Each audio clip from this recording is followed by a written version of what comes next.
Good day. Today I'm going to do a water change on this tank. This is the 55 gallon that both our female axolotls are in. We got Whooper camping out in the cactus, and Toothless is hanging out over here, right underneath the water flow. Like I said, I'm told they don't like the flow, but they sure love hanging out there. Anyway, one piece of equipment I forgot to mention that could come in handy, it's not necessary, but that could really come in handy, is some type of fan. You can get aquarium fans that would clip onto the rim of the tank and blow air onto the tank. And what that's going to be useful for is evaporative cooling. Not an issue this time of year here. I know last summer we had a lot of days where the temperature was the high 20s or even mid and high 30s some days with the humidex, and trying to keep this water cold was a complete and utter chore. So we set up this little fan up here. This one's just got a little bit of a directional flow. It was a pretty cheap one to get us going. And you turn that on and it blows onto, where's the button? There's buttons on this, I swear. Too far over. Oh, it's not plugged in. It would help if it was plugged in. Anyway, it would blow. It creates ripples on the surface, which takes the heat away, and it evaporates the water faster. And when water evaporates, it has a cooling property, which will cool the water down. You might not get much out of it. It might be a degree or two, but hey, 1 degree or 2 degrees could make the difference between comfortable and uncomfortable for your axolotl. So a fan could come in handy depending on your climate, where your tank is. Water change is the fastest way to lower the temperature. We're going to do a water change today, and I'll show you how to gravel vac. I'll show you how to get the siphon started without using your mouth, because it's just, I think it's gross. We're going to clean the hang-on back filter. We'll do the maintenance on that, so I'll show you that as well. The sponge filter, we done in another video, I'll post that. 5 gallon buckets are going to come in handy, and you'll need a gravel bag, which is basically this. I got this one at PetSmart. You can get them at any pet store or online. Yeah, it's just a tube with some clear tubing attached. As long as you got enough tubing, you're good. Gravel vacuum, you just need enough basically to reach the floor, and we're going to drain that into the 5 gallon bucket. Then I'm going to hook up the sump pump and run it out to the bathroom just to drain the water, because this isn't going to take a lot of water out. And I don't want it to, I just want to get the gunk out of the sand. So the first thing we want to do when you're doing a water change on any tank is, if you've got a hang-on back filter running, you want to shut that off so that it doesn't run dry, because if it runs dry you could ruin it. You want to shut off a heater if you have a heater. You don't want a heater for an axolotl tank, but if you're doing another like aquarium, make sure you shut your heater off, because if that runs dry, it can fry out as well. So, handy thing I've done is hook that filter up to a smart plug. So I'm just going to pop over and bawl at Alexa for a second. Alexa, turn off the axolotl filter. And there you go, axolotl filter's off. Now, that's it. We're ready to gravel vac for this tank. Now sometimes you might want to remove your ornaments before you do this, depending on how much you have in there. They'll be fine. I can get around all that, and I can push it aside if I need to. So there's 2 ways to start the siphon that don't require your mouth. I know. I'm getting tips from the axolotl keeper. We'll get there. Where am I to? So I keep seeing people that they now this is not usually on the end of a hose, so normally you just have the end of the hose, and people just suck on that to start the siphon.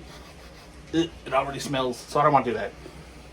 So this came with this this gravel vac, and what this would do, really you should have tubing on the end of it as well, and when you squeeze this, it creates that vacuum for you. So that's a nice easy way to start it, because I would just put this in the bucket, put this in the tank, squeeze that a few times. I'll show you. Angle your spout so the water comes out. And there you go. So we need to start the siphon. Once we start the siphon, it's just going to continue to drag water out of the tank. So if we pump this a couple of times, you'll see water come up through the tube and it comes down. The end of this needs to be lower than your tank. And there you go. We've got a full siphon. Now, supposing we don't have one of those, I'll show you another way to do it. I learned this one from an aquarium co-op, actually, which anyone who's in the aquarium hobby probably knows of or heard of. And when I seen him do it, I was like, oh my God, what have I been doing? So we got the end of the hose in the bucket. We're going to take our spout and fill it with water. Now what we're going to do is lift it up out of the tank until the water starts to drain. When the water starts to drain, we're going to leave it upright like this, and we're going to put it down in the tank underneath the water. So up she comes. You see that water level start to drop. It's a bit of a kink in the hose, so it's going kind of slow. There you go. Back in, and we should now have an active siphon. No, we didn't get it because of that kink. Oh, there we go. Let the kink out, and there she goes. So gravel vacuum, you literally just put your hose in there, and it sucks up some sand. Pinch it to stop the flow, and then you don't suck up all your sand. And all you want to do is just kind of spot your way around. Try not to suck up the sand because we don't want to get rid of that. This gravel vac is a little bit overkill for this tank. That's okay. We'll just go around and give it a little suction. Like I said, ornaments can be easily moved around. You just got to watch out for Mr. Whooper, or not Whooper, Toothless over here.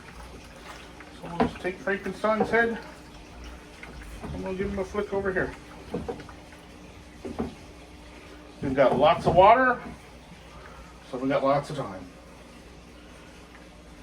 Keep an eye on your bucket though. Like I've already almost got, I got about 2.5 gallons in that.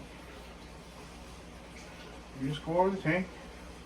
This is why I keep it pinched. Like, you know, I'll go into the gravel, let go, and then clamp. And you just see what comes up. If nothing comes up, you just move on. But this way, I don't have to continually empty the bucket all the time because I'm not constantly draining water at the maximum volume. I'm going to stop there because that's about 5 gallons out of there already.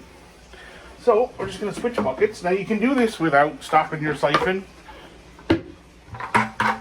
If I had the other bucket ready, you could just pick up the hose and sling it across. You might get a little bit of spillage. Nothing too major. Here we go. Now, so we're done this side, so we can put Mr. Frankenstein back. Ooh. And this is nice and easy. You do this, generally, I do this, there you are. Hey, bud. That's Strawberry. She's our rescue. And the mom of all of our little babies. She was in hard shape when we got her. She really had a gill left on her head. Somebody had her in a tank with a koi fish that was eating her gills, basically. She's quite healthy now. She's probably the hungriest one we have usually. So again, I'm gonna show you this way again because most of, unless you have one of these, you can just squeeze that. So dunk it in the water, let the air come out, make sure your hose is in the bucket, bring it up out of the water, water starts to drain, back down, keep it upright, and we've got siphon. And just to check to make sure you got siphon, all you gotta do is stick it in the gravel. If the gravel comes up, she's sucking up water. More importantly, dirt and poop. If you've got a sponge filter in your tank, make sure you gravel back around that, because there's always a good bit of gunk lurking around there. which is good because that means your filter's working because it's pulling the stuff over, which is what it's supposed to do. So we're just gonna plot around.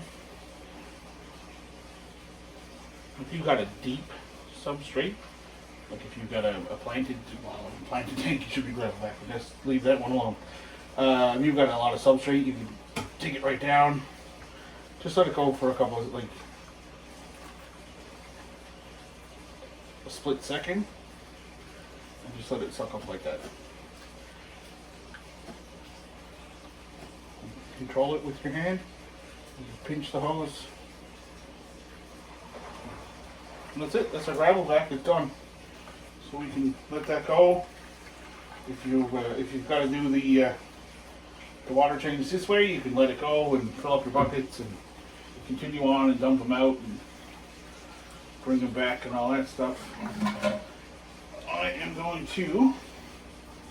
So yeah. So you just, when you're done, you just angle your spout, lift it out of the tank, and let the water drain down through the hose. There you go. That's that done.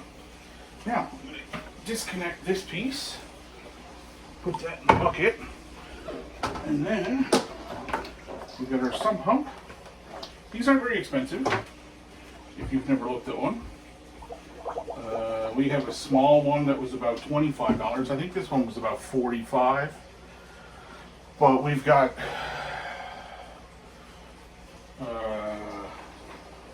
a lot of tanks. So we benefit greatly from having this, and we've got two 55s that run off this pump when we're doing the water changes, so it's very helpful. Just gonna make sure that that's in the sink before I turn it on. Be right back.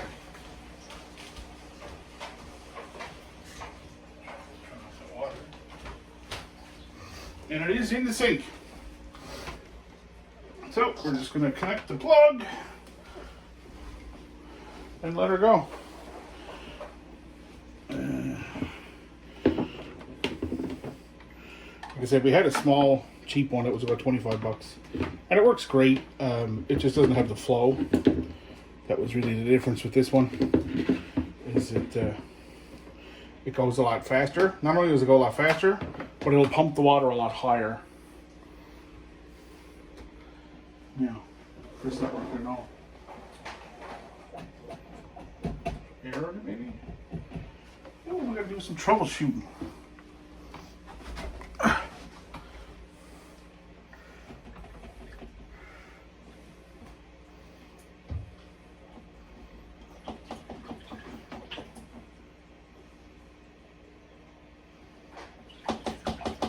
It's definitely trying to work.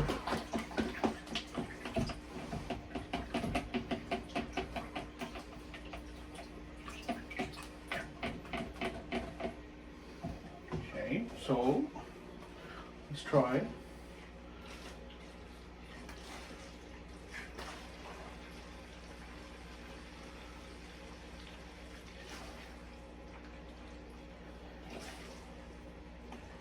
Activate this.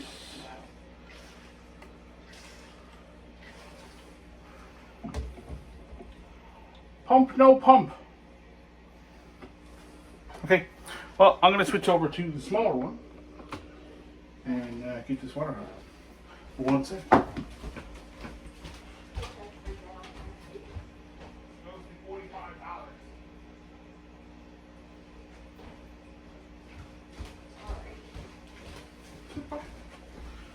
Shit happens. Maybe tell them how I broke it so they don't do it. What? Maybe tell them how I broke it so they don't do it. Yeah, that's, you know what, that's a good idea. The reason this one doesn't work, we think, the last time it was in the tank, it got down to the sand. It just kind of slipped off Frankenstein's head. We usually rest it on there, and touched the sand and sucked a bunch of sand up into the intake of it. And I think that might have kind of effed it, I guess we'll say. But see if I can take it apart and have a look. So we'll switch over to the smaller one. Just won't be as fast. No big deal. All right, so this is the little one. This one was only like 25 bucks. So if you got a smaller tank or just one tank, it just takes a little longer to get the water out. That's all. It's not as good for filling it back up because it won't pump the water as high. Like, is this real? Hang on. All right, this one's going. See the water line here. It's trying to get going.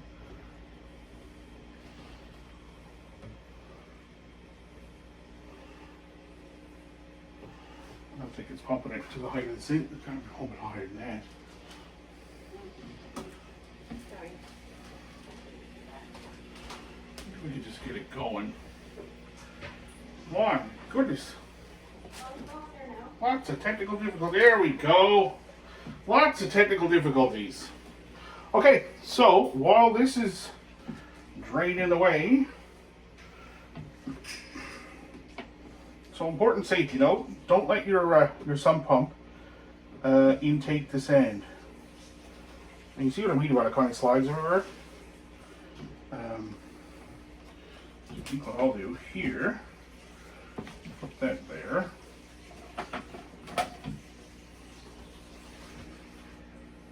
See? Gotta have that fan. Alright, so while that's draining out, it's going to be a good time to take out the filter media. So what I'm going to do is I'm going to take some aquarium water in a bucket. And the reason I'm taking the aquarium water is because right now I just want to get the media out. Because if the filter media goes dry, that's when your bacteria will start to die. Now, I mean, they're not going to die in 5 or 10 minutes. They probably got a couple hours. But you want to keep them wet. So we use aqua clear filters. They're all pretty much the same. They have them from, I think they start at 30 gallon, maybe 15. And then they run up to, there's a 50, an aqua clear 50, an aqua clear 75, and a 110, I believe this. And they're all pretty much the same. They have these little baskets, so you just pinch and pull. And then it's got what I have in here. You can put whatever you want in here. G.I. Joe's, Hot Wheels, whatever. We use sponge, and more sponge, and bio ring, or like I said, they'd just be called like bio balls, because they're not really rings. It comes with activated carbon, which would provide chemical filtration, which will take chemicals out of the water. But I don't put chemicals in the water, so there shouldn't be chemicals in the water. Furthermore, most of my plants, or most of the fish tanks in the house are planted, and I'm dosing with potassium and what's it called? Fertilizer. Yeah, fertilizer.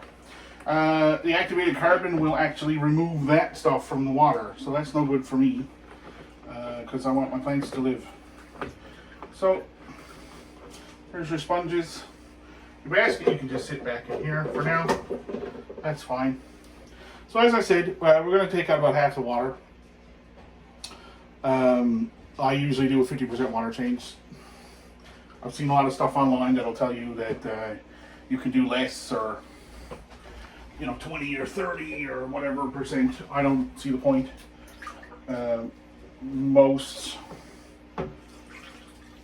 of those water changes are going to leave a good bit of what's in the water, and the point of doing a water change is to get that out of the water. So bigger water changes takes out more nitrate, and there's nothing in here that needs nitrate. If you have a planted tank, if you're running an aquarium and you have plants in it, or if you're trying to sustain plants in an axolotl tank, which is a little bit difficult, you would want nitrate, because that's what your plants will feed off of. But we don't have any of that in here, so no nitrate, well, not no nitrate, but as little nitrate as possible is the best. So 50% water change is going to do wonders for that, for keeping that lower. Now, like I said, in the summertime when we're up in like 30, 35 degree temperatures, I basically brought it down to probably the top of that cactus and filled it up with straight cold water. Sometimes 2 times a day, because it's just what it took to keep the water cold. You don't want the water to come up above 20 degrees Celsius. That's uncomfortable. 18 is ideal. Summertime we've seen a lot of like 22s and 24s. It was hell trying to keep the water cold for them. But they made it. They're nice and healthy and kicking. And we are at about the halfway mark. So I'm going to go ahead and shut off that pump. And we're going to go to the bathroom and clean some poop. I know that sounds so exciting. Let's go.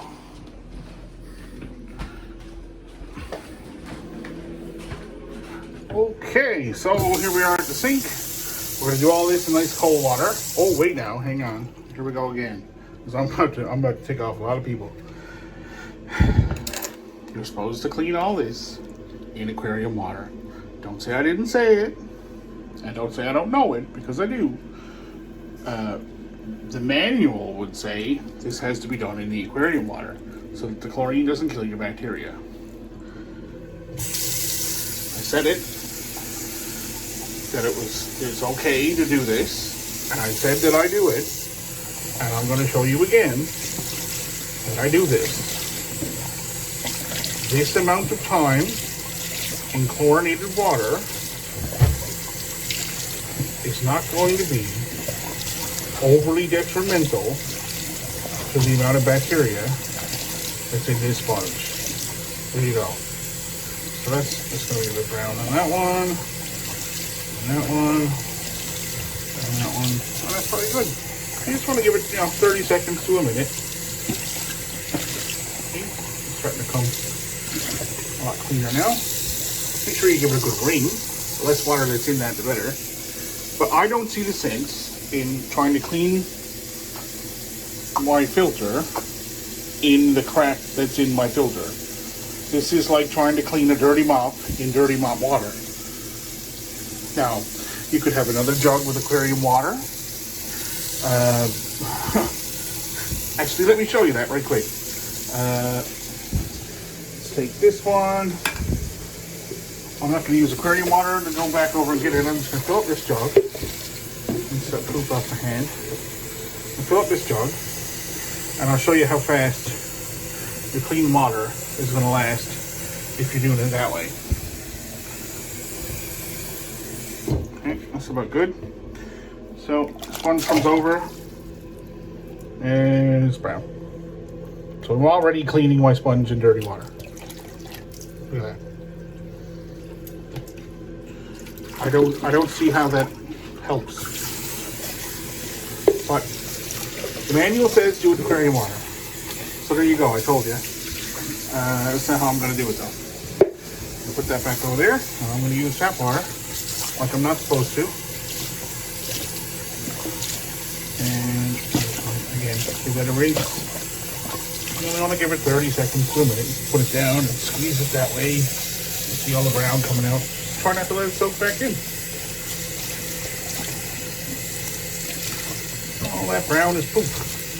Now, generally, what I do is run the sponge filter and the hang-on back filter, and I don't generally clean both of them on the same week. So I'll do,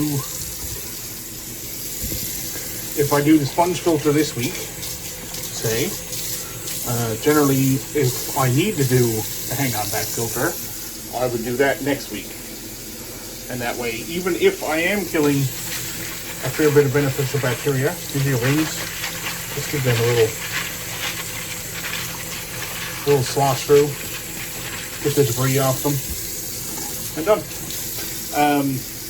Yeah, I don't do both of them in the same week, and that way, if I am killing off some bacteria in my sponge filter, that'll have time to rebuild before I take it out of the the hang on back as well. See how dirty that is? Now I haven't done these in a while.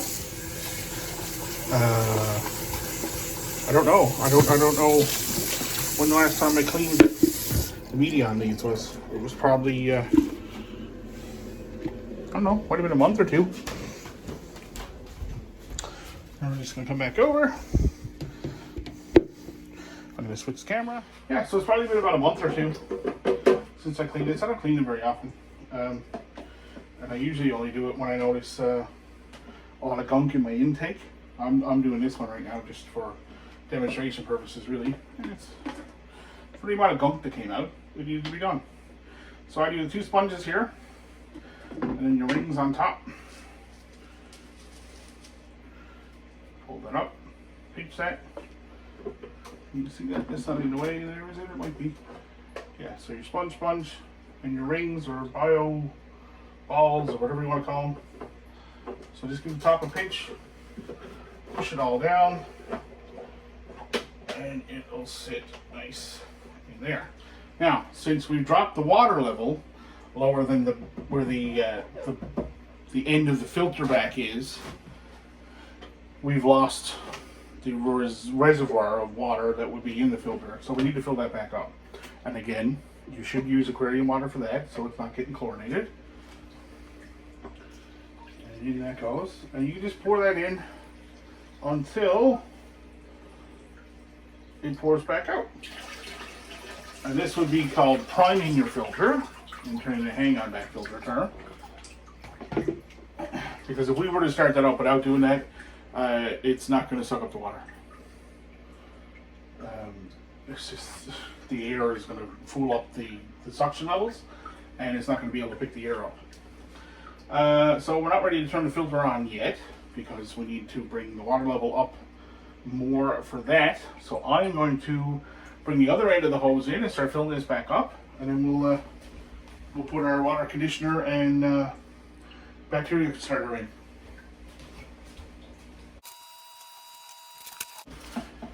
So we got our hose. I'm just going to let that fall. Make sure there's no animals around it. Let that drape in there. And I'm going to go start the pump.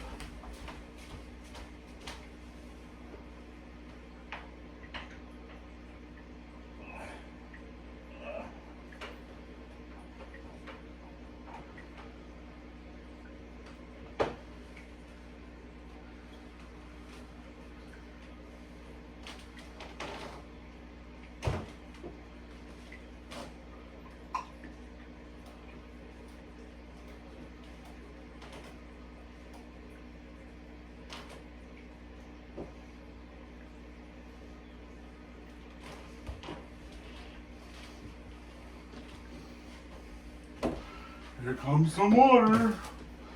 Like I said, this pump is not the strongest. I'm gonna get the air out. And when the air comes out, the water goes in.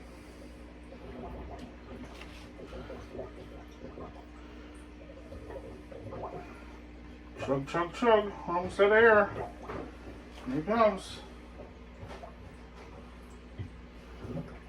There you go. Air bubble's gone. Okay.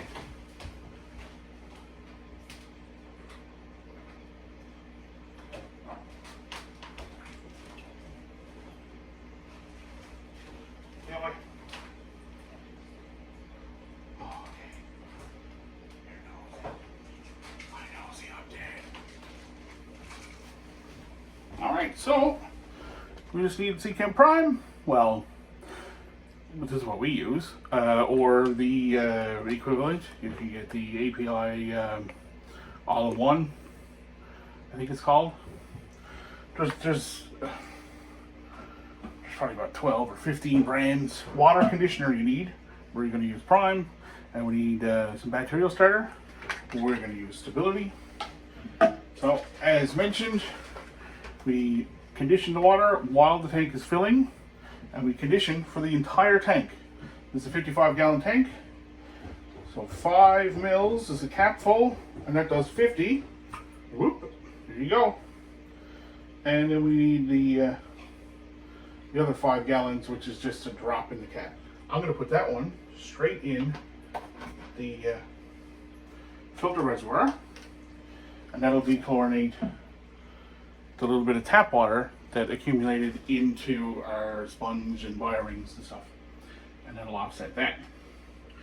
Now, stability is beneficial bacteria, and we use, I believe, 1 for 20 for water change. Yes, 1 capful per 20 gallons, so that's 20, 40,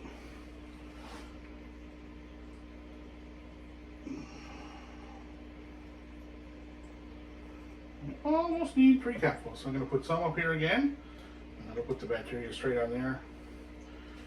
And now, truth be told, when that filter starts up, they're coming right back out of it anyway, but it gives a few of them a chance that they might seed into it. So from there, we just wait for the water to fill back up.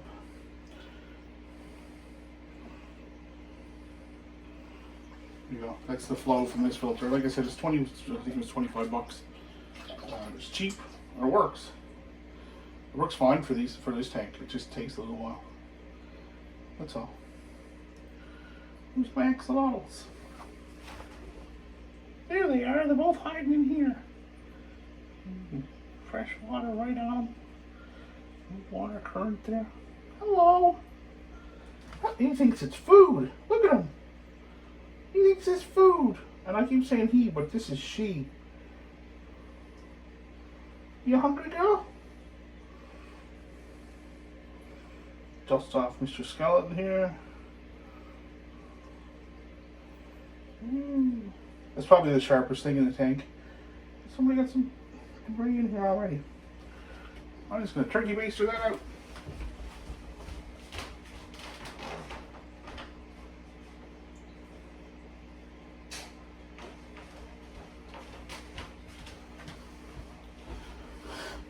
Yeah, decorations. And that's the same way you would remove poop. Just suck it out with a little baster. Take a bucket. We use measuring cups. I mentioned in my tutorial video that we use measuring cups, but I didn't say that they're not the same measuring cups that we use in the kitchen. We bought them for this. We just buy it from Dollarama. Dollarama is a great place to get a lot of your aquarium stuff. You can buy these at pet stores. They're like $6, $7 because it's an aquatic brand. It's the same thing.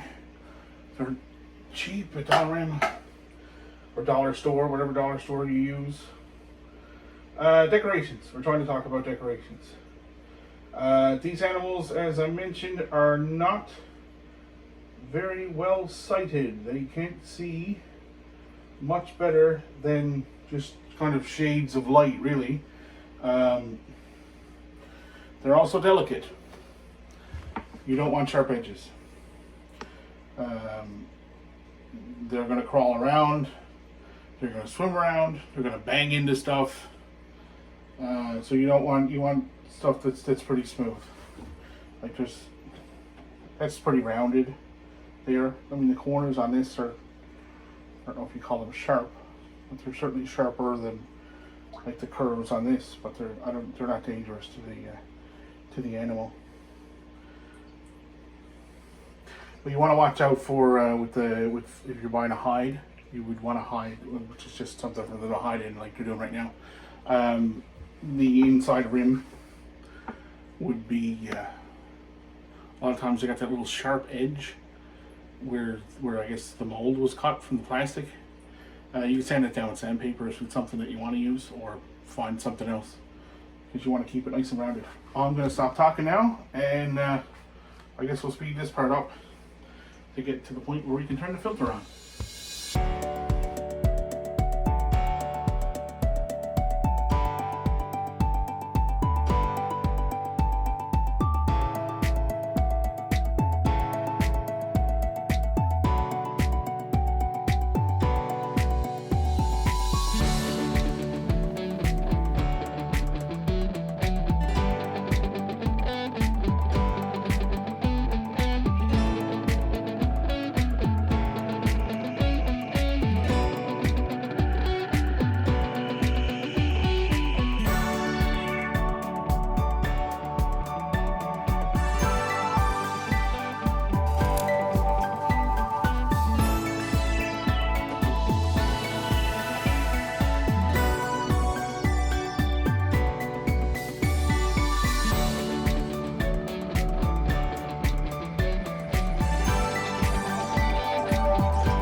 Okay, so there we go.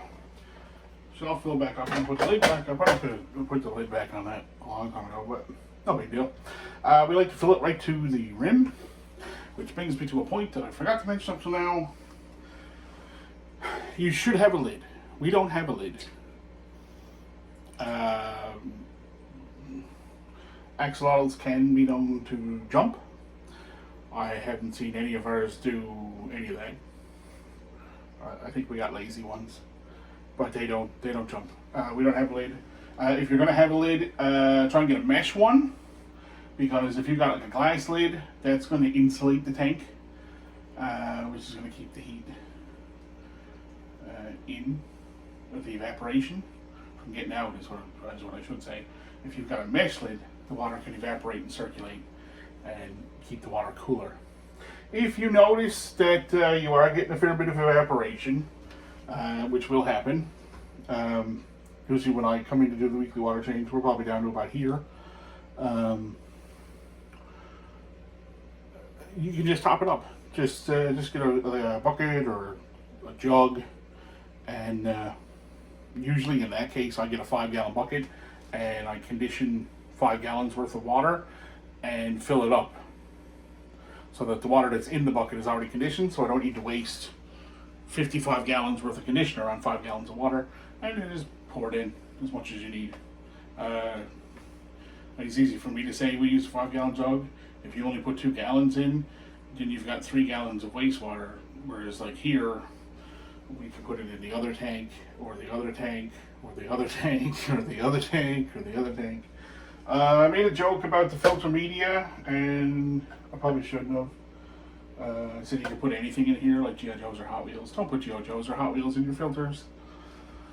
Filter media goes in there. Like I said, there's going to be sponge, bio rings, bio balls, something like that, or little ceramic beads or ball, some of them are plastic rings, and they'll generate beneficial bacteria for your water to pump through, and sponge. The more stuff you put in here, good on you. Depends on the flow that you want. I mean, I could cram that full of sponge and it'd slow the water down.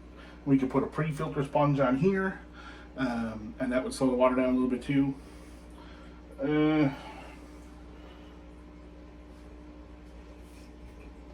Slow water will sit in the beneficial bacteria in your filter for a little bit longer, but then again your flow rate would cycle more of the water, so who knows which one's better. I don't know.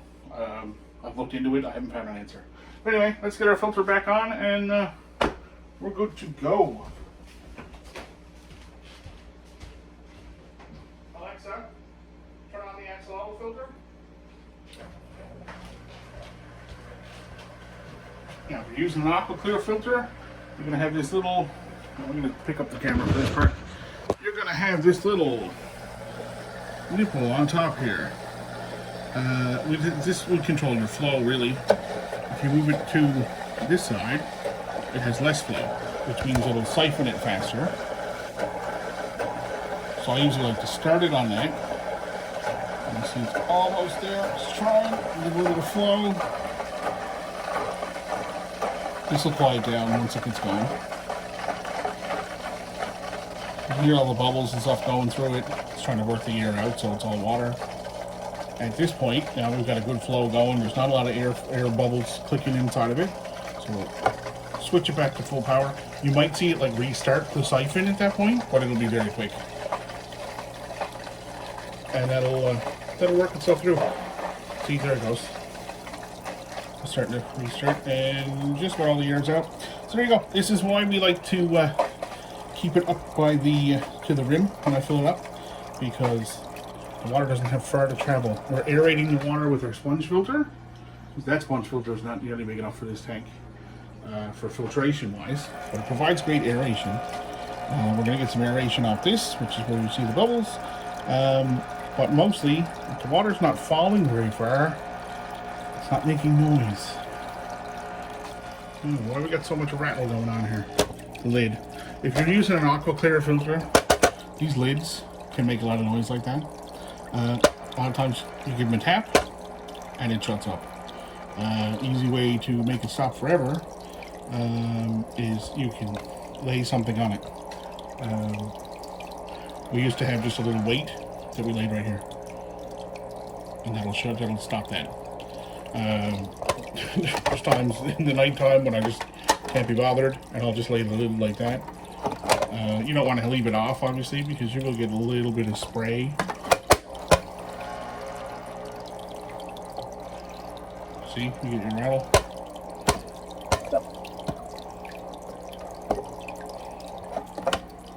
There you go.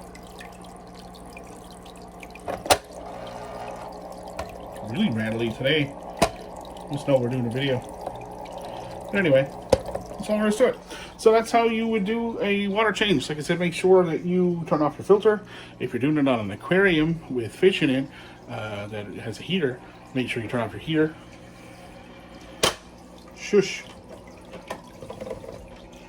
Once a week, I do that. Like I said, you can test your water to find out whether or not you need to. Because really, you don't need to do water change unless your nitrates are getting up high. Cold, fresh water is not going to hurt your animal. They're going to love it. Oh my goodness, you're bad today.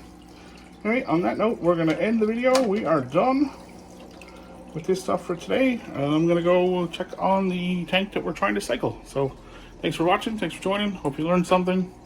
Don't hate me too much for using tap water to clean my filter media. Have a great day. Take care. Bye-bye.